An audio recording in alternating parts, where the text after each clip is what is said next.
social media is a conversation starter. It's not the deal closer. Don't sell on social. But the long version of that is that in order to have a really killer social strategy, especially for a service-based business, to get people to know, like, and trust you, so build that trust to the point where they actually want to work with you, I find having 3 types of content. So value content, connection content, and promotion content. So basically value content is... Welcome to the Marketing Your Practice podcast, where we guide natural health and wellness experts through the pitfalls of marketing. Each episode, you'll learn simple, effective, easily actionable, and heart-centered marketing strategies. And here's your host, Angus Pyke. Well, good morning, good afternoon, good evening, wherever you are in the world, and welcome to the Marketing Your Practice podcast.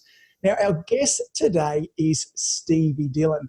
Now, Stevie is an ex-lawyer turned social media marketer, and she has a fabulous mission that's perfect for us today, and that mission is to educate and inspire passionate business people, that's us, on how to lift their social media game so they can build the practices, in our case, and life that we've always wanted. Now, Stevie also hosts her own fabulous podcast called the Steve. Now, I practice this so many times, Stevie. It's such a mouthful for me. Stevie Says Social Podcast. It debuted at number 2 on the Apple charts, which is no mean feat. It's regularly in the top 10. So again, we have a real expert on our hands here today. So Stevie, welcome to the Marketing Your Practice podcast. Thank you so much for having me. I'm excited to be here. Well, I'm very excited to have you here. Now, for those listeners that don't yet know lots about you, can you tell us a little bit about this story from lawyer to social media marketer to the whiz that you are nowadays?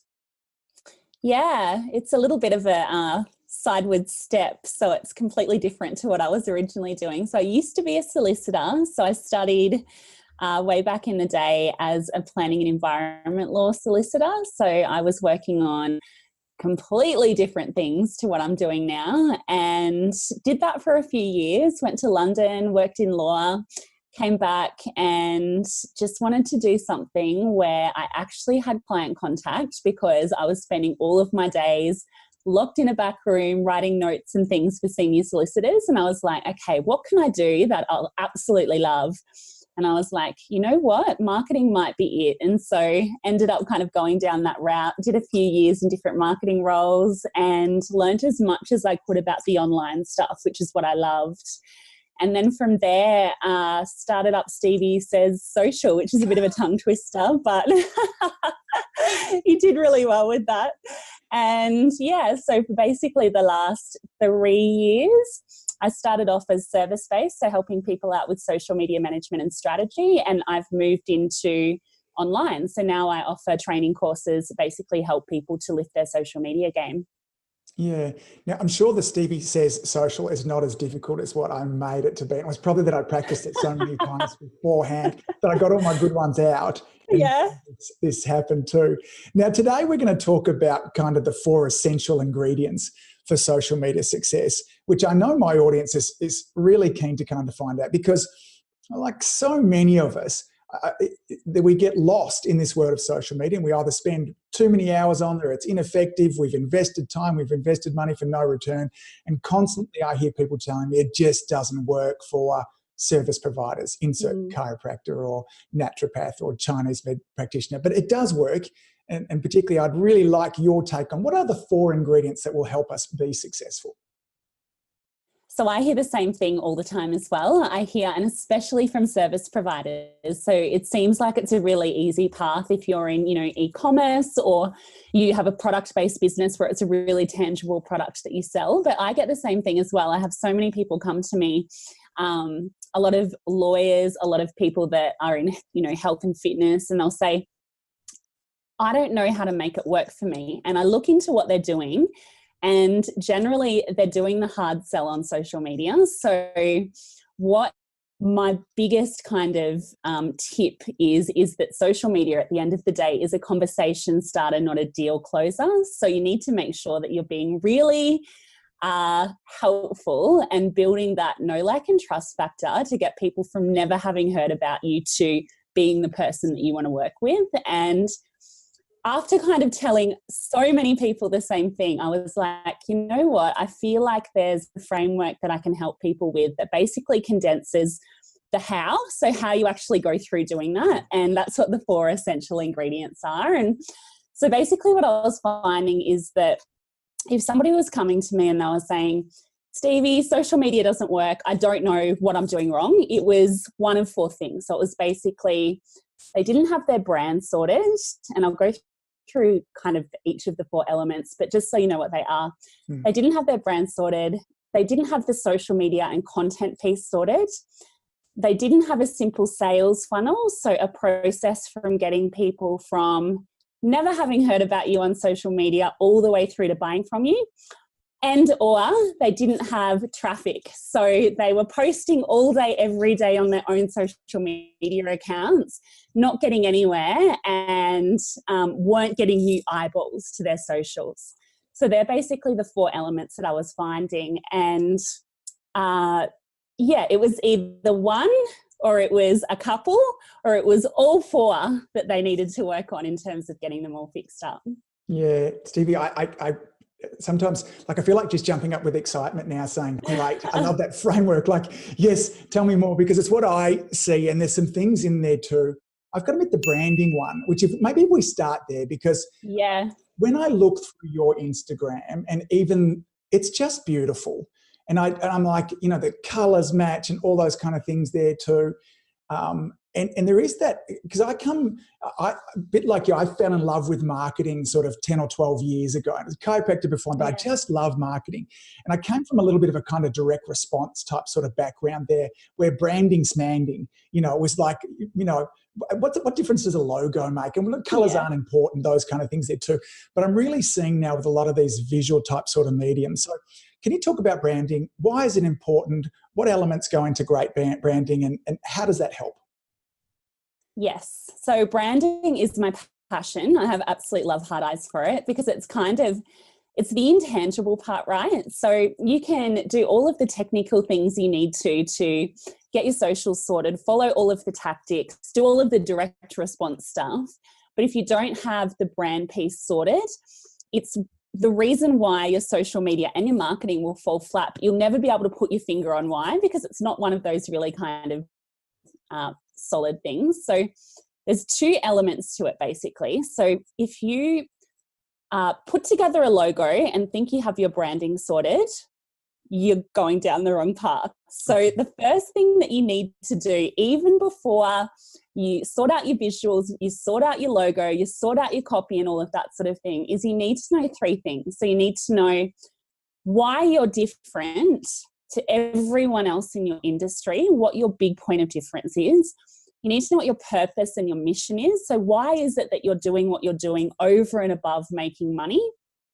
And you need to know what your brand personality is. So they're the 3 kind of key parts to getting your brand sorted. And when I say brand personality, basically what I mean is, what are 5 words that really sum up what your business is all about? So for me, I love, you know, my brand words are intelligence and fun. So I want it to be fun, but I want everything I do to be really super intelligent. And I make sure that everything that I do then is completely in line with that. So once you've got that sorted, that's kind of like the back end of branding. Then you can actually do the fun stuff. So you can go, okay, I need to get my visuals sorted and I need to get my words sorted. So they're the 2 most important things when it comes to social. And so basically that's things like making sure that your colors are consistent with your brand personality, making sure that everything that you're doing, every single touch point on your socials is consistent with the 3 things that you've identified. And then when it comes to things like your copy, if you know what your mission is and what your purpose is and why you're different to every other, say, chiropractor in your industry, then it makes it so easy to write things like social media captions, because you don't need to do the hard sell. You're just literally telling stories that always point back to what those things are. So Stevie, I'm sure, because given that you've coached so many people through this, you know, if I'm talking to a chiropractor, for instance, and I'm saying, like, why should I choose you? What's different about you? It's something that many of them struggle with, not just chiropractors, but you name it, across kind of service industries. How can you help our audience find those things? One of the best sort of little pieces of advice that I often give is listen to what people are saying about your business. So if you identify who your best clients are, talk to them about why they chose you. So literally you could survey them, you could ask them, you could put it into your kind of workflow and processes, but that's the best way to go about it, because what you'll find is that people will either work with you for one of two reasons. Number one, price, and you don't want those people. Yes. And number two, they want to work with you because there's something that sets you apart from every other chiropractor. And so if you listen to those people, they'll generally tell you, they'll say, you know, I really felt like I resonated with, you know, your personality, for example, or I really felt like you were the expert because I had checked out your blogs and your things beforehand. I really felt like, you know, they'll tell you rather than you kind of going, what is it that makes me different? Because often you can't see it when it's you, you know? Stevie, I know when people tend to be making decisions, I often hear that they make a decision emotionally and then they justify it with logic. We're really looking for the emotion behind it rather than the logical, you're close around the corner and I like your hours. Is that fair to say? Yeah, 100%. So, and this is true across the board. So basically people 100%, and I say this all the time as well, you're speaking my language. People justify in terms of their emotions. So they'll kind of go, I've decided that I'm going to work with this person because they're the best person for me. But the reason why they're doing that is because they're justifying the fact that they're at a premium price point, for example, right? So you really need to think about the so what factor. So basically what it is, if it was a product-based business, it would be the difference between features and benefits. Yes. So you could say that I am, the most qualified chiropractor in my area. So what? Okay, I'm the most qualified chiropractor in my area, which means that, and then you get to the benefit, and that is what is the absolute gold when it comes to your marketing, because people want an outcome. They want their problems solved. They don't care about what it is that you do. Does that make sense? Yeah, totally. And it's that old kind of thing of, you know, why do we buy a drill piece? You know, is it for the hole that we really want? We don't want the drill piece, we want the hole. And then I guess Seth Godin, in his recent book, even kind of took it that step further. He said, look, we want the hole so we can hang a picture of my family. You know, we can start to layer it with this too.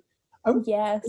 Is this something, Stevie, do we have to have this sorted from day one, or can it be a little bit of a work in progress as well? 100%. Yeah, that's it's the hardest thing. And I actually remember sitting down to do it for my own business. And I was like, okay, I'm going to sit down and I'm going to, for example, write my purpose statement. So why am I in business over and above making money?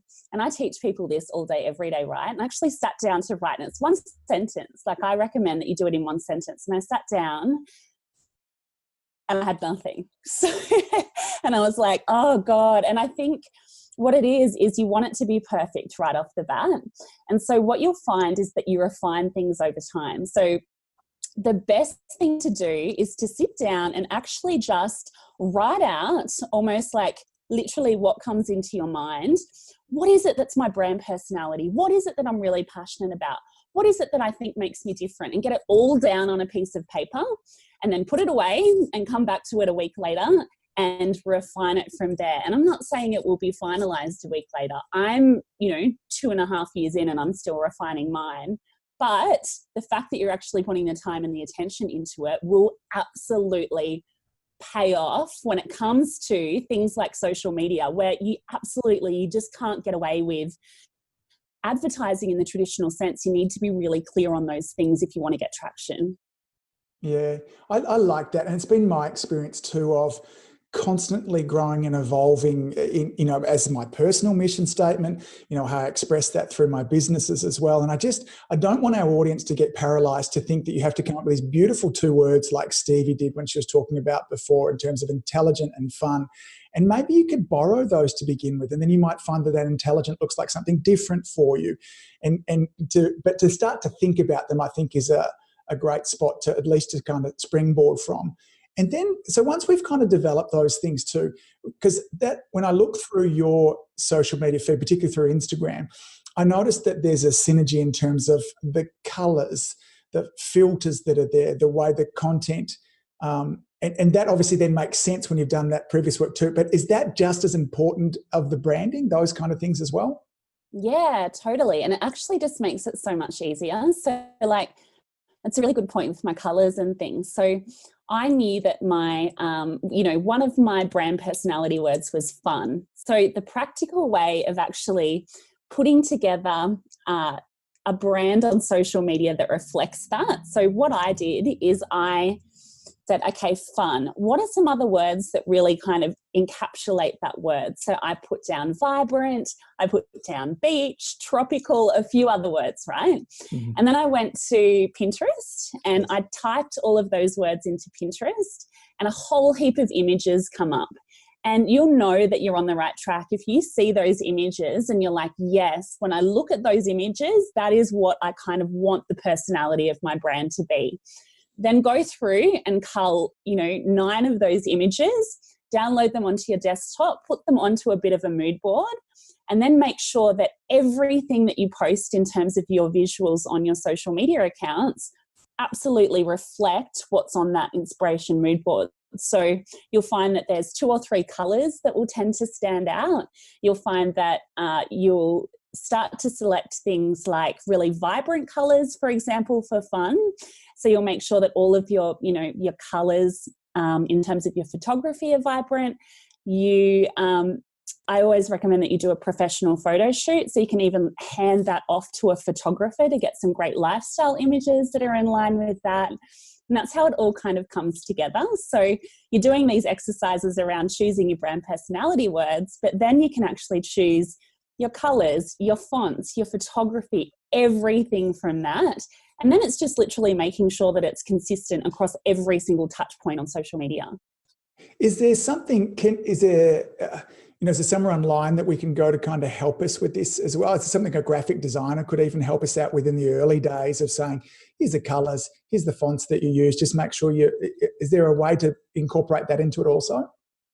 You can actually, so Canva is a free graphic design software and I love it. It's, really good for templates that are already pre-designed. So what I like to do, they've actually got a really good function where you can go in and they'll actually give you some color boards and some mood boards and things that are pre-done. So you can actually go through and say, okay, I want a color palette that's kind of like muted because I want to be a really trusted, reliable source in my industry, for example.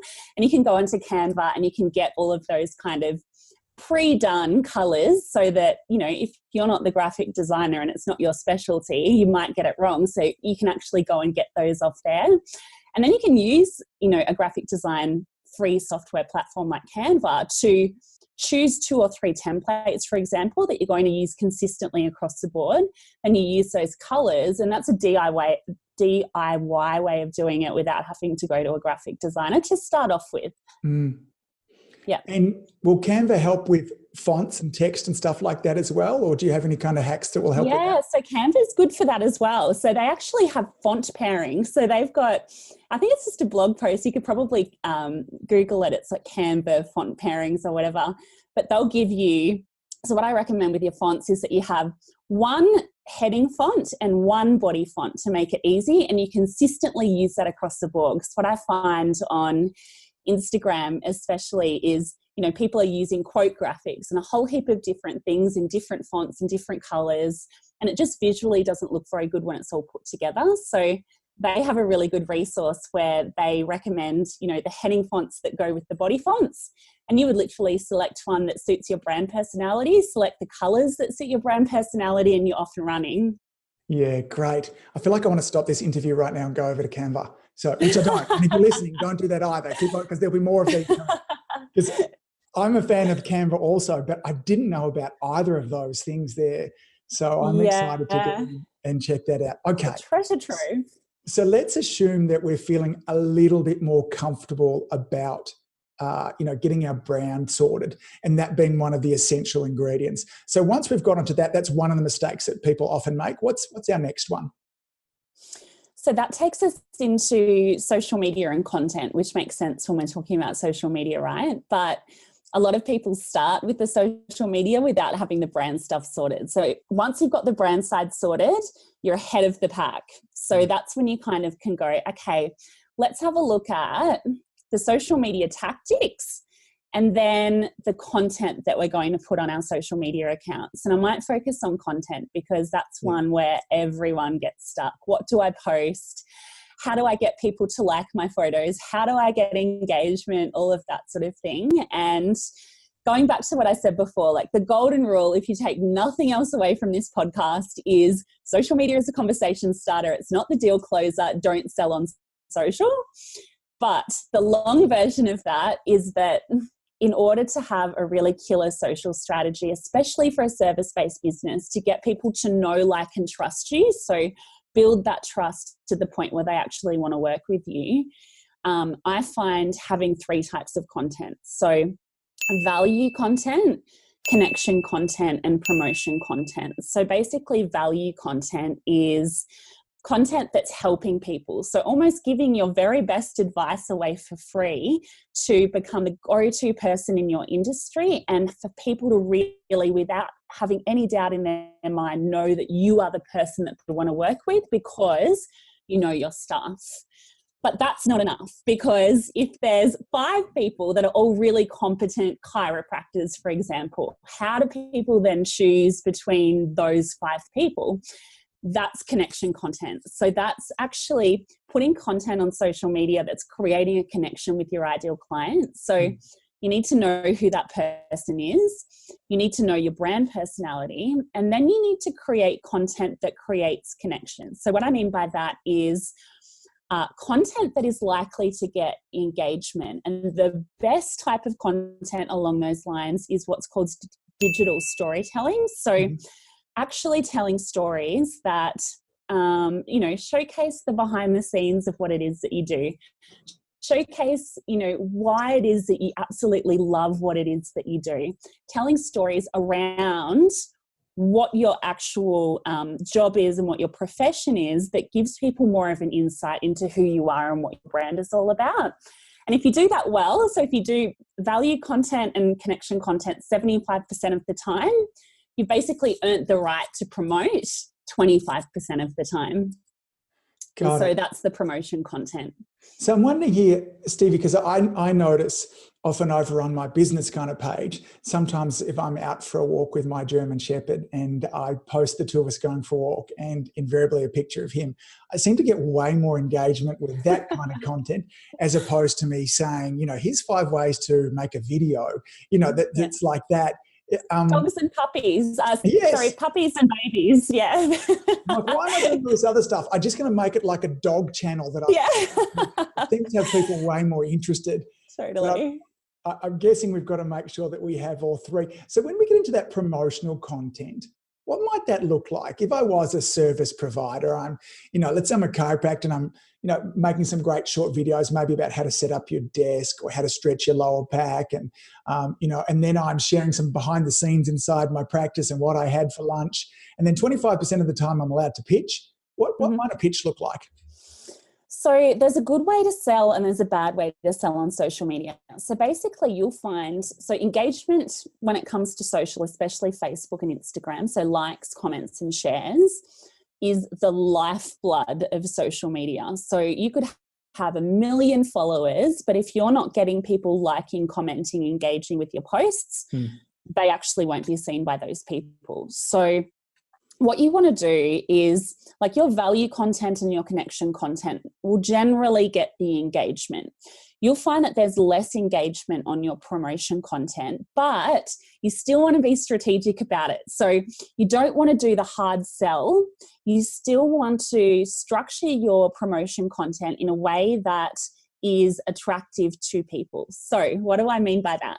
Basically what I mean is, and there's different types of promotion content, right? So it's not always just promoting your service. It can be a call to action to get people onto your email list, or basically anything that's not providing value or adding connection. But yeah, basically when it comes to your promotion content, if you can still craft it in a way that looks like connection or promotion, connection or value content, but just has a call to action at the end, inviting people to take the next step, it's much more likely to get the engagement, but then also get people to take action. So I guess what I'm saying is, don't have really strongly salesy content, even in your promotion content. So does that explain it? Yeah, totally. So often, the way that we often suggest to do it, and I would really love your feedback on there. Yeah.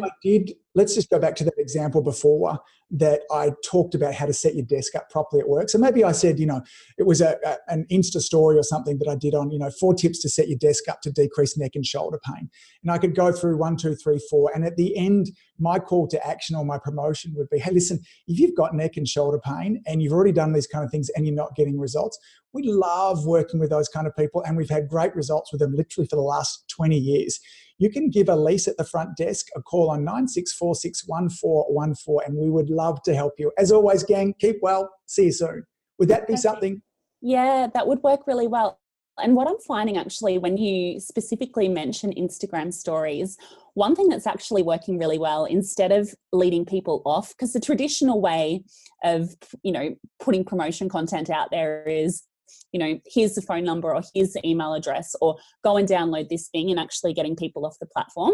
One thing that's working really well at the moment is getting people into direct message on Instagram. So actually say, like, send me a direct message now. I'd love to have a chat to you about XYZ. And then they're still on Instagram. It's not so much of a leap to get them to call, but they'll have that initial chat with you. They're in a private kind of environment, and then you can chat to them really kind of conversationally and lead them towards whatever your call to action is. That's working extremely well at the moment. Love it. I'm going to implement that one this week. We often talk about one of the biggest challenges we see so many practitioners having is they ask for marriage on the first date. We're like, cool. Like, wait for that. Like, it's not something that we would do if it was a dating strategy. I have to be careful. But I love that idea of just what's the next little step that is really safe for them to take. And I could see as a consumer that would be way easier than me reaching out and having to make a phone call. And even if you still did want to use that kind of voice, you can actually do voice memos now inside Instagram stories. So one thing that, depending, like, if it's your ideal client and if it's something that suits them, depending on, like things like demographics, it doesn't suit some audiences. But one thing that works really well is to get people into Instagram DM. You can actually then send them a voice note, say, hey, thanks so much for your message, blah, blah, blah, blah, blah.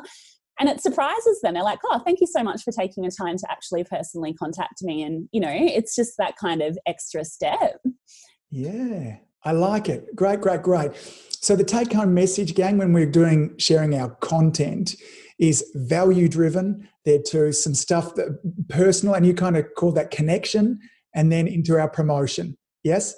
Correct. Yeah, they're the 3 things. So that's in terms of content, and just making sure that really your only job when it comes to that social media side of the 4 essential elements, your only job is to lift engagement and to get people from being a complete stranger to warming up a little bit. It's not to kind of get people any further than that.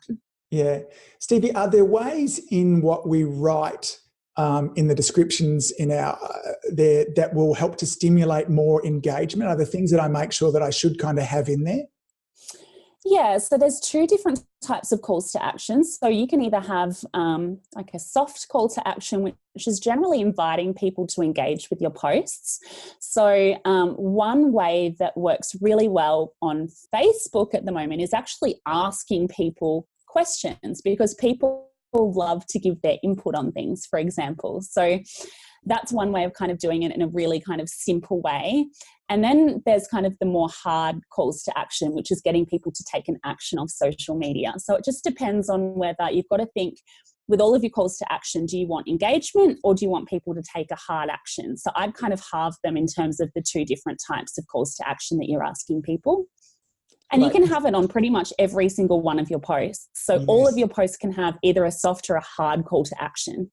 Right. And so that hard call to action in our case might be, hey, ring my office, head on over to my website, download this form, go and do something. Yep. Our soft call to action is, maybe inviting people to comment. What do you think? What's your thoughts on X, Y, Z? Have you had experience with this?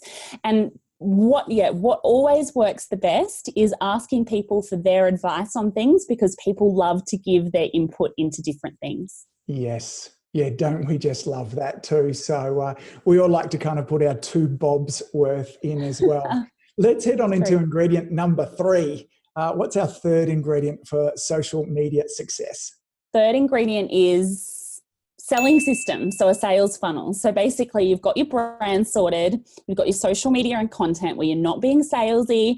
Now it's like, okay, cool. How do I get people from liking, engaging, following me on social? How do I actually get them off social media to make a sale? And so that's having a sales funnel in place, and the traditional sales funnel, right, is going from social media into a valuable freebie that you exchange your email address for, into a series of emails to lead people through to an offer. So it can be a offer for a consultation call or whatever it is, but it's just having that really kind of solid process that follows the customer journey. So taking people from stranger to acquaintance to friend to best friend. And best friend is when they're actually, okay, cool, I'm going to do business with you. I trust this person, but it's a process and it starts on social, but very, very rarely does it end on social. The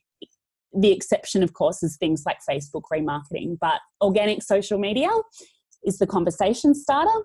Then you need to get people off social, develop the relationship with them, and then finally make an offer.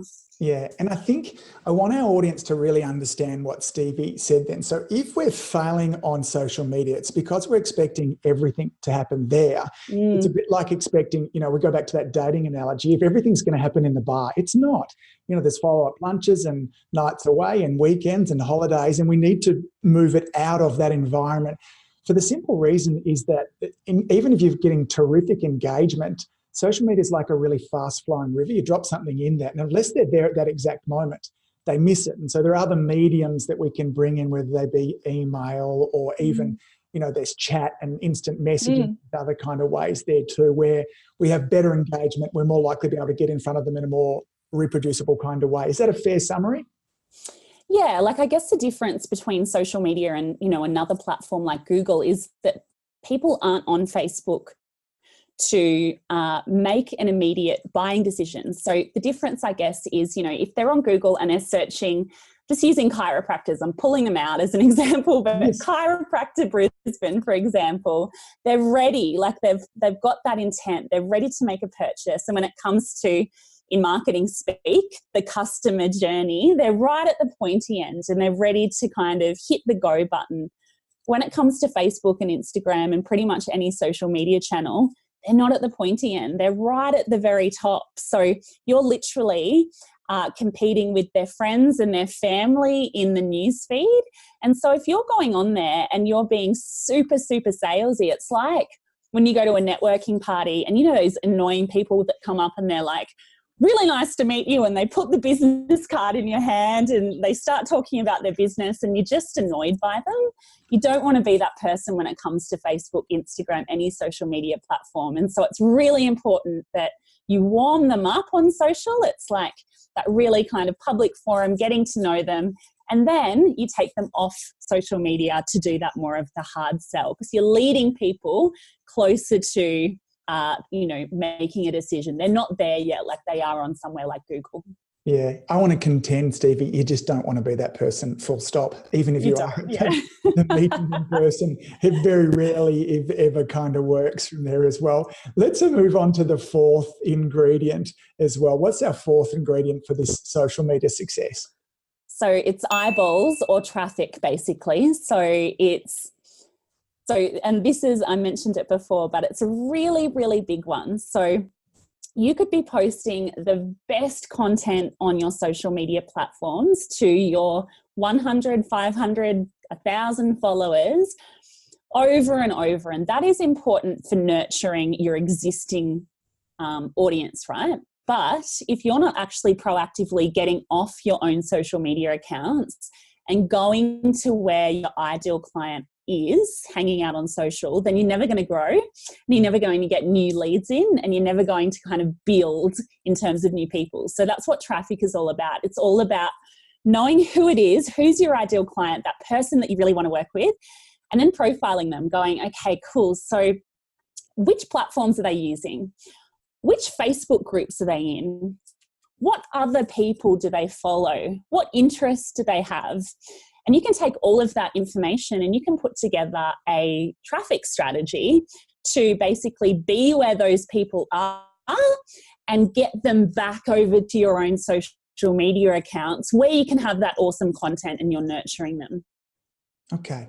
So can we work through maybe like a little example? Let's just say that we're talking lots about chiropractors, and that this chiropractor, her interest is really working with young mums.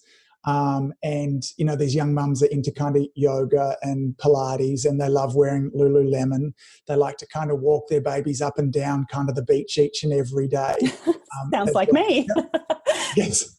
So we've gone and found some different sites where they're kind of hanging out online, other groups. How do I engage with them, or how would she engage with them in a way to kind of bring them back to her socials? So there's a whole heap of different ways, and my mind is actually just exploding with ideas for this person. But so probably for somebody like that, a few different ways that you could go about doing it.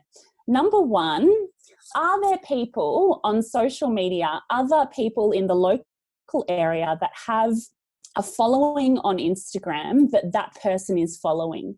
If so, can you potentially look at doing some sort of Instagram influencer collaboration with that person, where you're basically either paying them or doing a collaboration that's of mutual benefit to create some sort of content and get them to basically post on their account to very aligned followers to basically draw them back over to your account. Another example, can you think about, for example, if they love Lululemon and they love a heap of other kind of, activewear brands, for example, you can serve Facebook ads to mothers of newborns and under 2-year-olds with an interest in Lululemon living in Brisbane, as an example. Yeah. Are there other local businesses that are on Instagram or Facebook that you can look at running a joint competition with and cross-pollinating your followers? Can you do an Instagram live with those people, and cross-pollinate your followers that way? There are so many different ways to go about it. Facebook groups is another one. So are there, mums and bubs community groups that you can, look to do some sort of collaboration with? You just need to be really kind of clear on where those people are, what their interests are, and then what can I actually do in terms of going out to where those people are to kind of bring them back to my account. So how would you suggest, Stevie, let's just say that, there's a yoga studio down the road that is full of the mums that I love to look after, or this chiropractor that we were talking about her before. And they have a great Instagram account that they're posting on there all the time, again, full of the audience that I would like to get in front of. How would you suggest that she heads down and begins that relationship that ended up with the end result of her either contributing or one way? How do you build that relationship? How do you start the ball rolling with that end result in mind? Yeah, so more, I guess, a practical example. I was working with a Pilates instructor last week, and she's opening up a new studio. And so she was looking to collaborate with other local businesses. So she has done a collaboration with an activewear company that's just down the road from her. So they're doing a joint competition on social media, and she just contacted them, said, because it always needs to be of mutual benefit, right? So it needs to be of benefit to you, and it needs to be of benefit to the other person as well. So if you can come up with an idea that's of mutual benefit and contact them, as long as you're in similar but non-competing industries, that is the key. So it wouldn't be two necessarily yoga studios, doing this same thing together, but chiropractor, yoga studios, similar but non-competing, similar audiences. If you have an idea that's of mutual benefit, you just need to contact them and talk to them about it. It's as simple as that. And I've honestly gotten the best results with local collaborations with other local businesses. They work so well because you've both got the same audience, you're both doing something for mutual benefit, and it's just such a great organic way to cross-pollinate your followers. So Instagram Lives is a perfect example of this. So you, for example, could do an Instagram Live with a yoga studio where you're both talking about something that's adding value to your followers. And when you do that, it actually will show up in the Instagram Live feed of both accounts. So when you go live, it will show up in both. And so anyone that's on their account will see that, checking it out, come over, follow you, and it works naturally like that. Yeah, great. And I think, I know my experience is, if I'm communicating with somebody that I want to do collaborative marketing with, if I can communicate to them in a way that what's in it for them, that old with them, they're too, then they're wanting the same thing that you are. The Pilates studio down the road wants to be introduced to more people also. And if they don't, then there's another Pilates studio somewhere that does. And I really like, if we go forwards all the time, my advice is always this: just be cool and helpful. Like, that's it. Yeah. If you always be cool and helpful when you're reaching out to people as far as this local community marketing, it'll pay off. Maybe not with everybody, but you'll get there pretty damn quickly. Yeah. And you just need to make it easy for them as well. So the easier you can make it for the person, number one, to say yes, and then to really easily roll it out, you need to make it a no-brainer. You know what I mean? Like, it just needs to be, you go to them, you've got this idea, I've got all of the material, this is what I need from you. Are you keen? Is this something you'd be interested in doing? And if it's a no, it's a no. But I've had very few no's from sort of those local marketing initiatives like that, especially when there's benefit for them. Yeah, it's such a, I'm kind of thinking back, it's such a beautiful framework that you've shared. And I'm sure you have the same people coming to you, that are wanting, look, I want results tomorrow. And I'm sure there are parts of this that will give people very quick results. But really, when they put it all together, and it's the same that, as practitioners, we get frustrated when patients come to us that, have had 20 years of a terrible lifestyle and are broken down and wonder why they're not well within a week.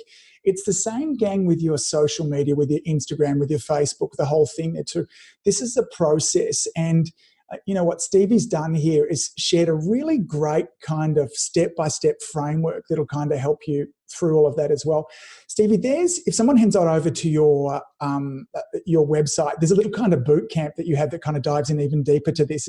That's right? Yeah, it dives exactly into this, actually. So yes, okay. Pretty much exactly what we've spoken about, but in a bit sort of more detail at steviesaysocial.com/bootcamp. Yes. Is it boot camp or join the boot camp? Join the boot camp works as well. Anyway.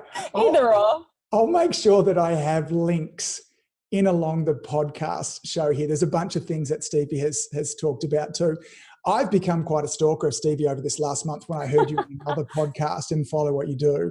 And I know that, when you talked about what's important in terms of intelligent and fun, and there's a real integrity to what you share that I like as well. It is playing the long game. It's going first. It's delivering value. And I think that that'll really resonate with a lot of the listeners of my podcast too. And I want to really encourage them. If you're not already, then jump onto your Instagram in particular, search for Stevie Says Social, and follow her through there as well. And then be sure to jump over to her website, same name there, and then start with the boot camp. But there's a bunch of freebies that she has there as well. So, Stevie, in kind of winding things up today, and do you have any kind of summary thoughts to kind of share with our audience to kind of help that, you talk about that mission of helping service or businesses get to that next level in their life and their business as well. So any kind of final thoughts there as well? Yeah, I guess the biggest roadblock that I see, especially when you get a whole heap of information like you've gotten in a podcast like this today, it can be really overwhelming and you don't really know where to start. I think it's best to do one thing at a time. And I think this works for social media strategy in general. It's so easy. Even I do it working in social media to be distracted by the sparkly squirrels and to try messenger bots and this thing. But if you can literally take it back to basics, pick one or two platforms where your ideal client is hanging out, and just one step at a time, make sure that you've got the foundations right, so your brand and your content, and then you're doing one or two things in terms of driving traffic. Stick with those things for at least 90 days. If it's working, great, keep doing it. If not, change it. It's as simple as that. It's not trying all of the new things and getting overwhelmed and doing nothing, because I see that happen a lot. Yeah, Stevie, that's beautiful thoughts. Thank you for all that you do. Thanks for helping my crew save more lives. So, gang, if you haven't already, then head on over, Stevie Says Social. Get on there, make sure that you follow all of her on the social platforms as well. Stevie, thanks for being so incredibly generous with your time today and then also with your wisdom. And I hope to see you again soon. Thank you so much for having me. That's great. See you soon, Stevie.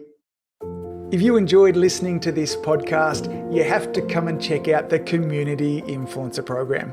It's my monthly coaching program where we take all this material and I'll work one-on-one with you to apply, implement, systematize, and help guide you and your practice to the next level. Now you can join me on over at adiomedia.com/join. That's adiomedia.com/join. I'd love to see you in there.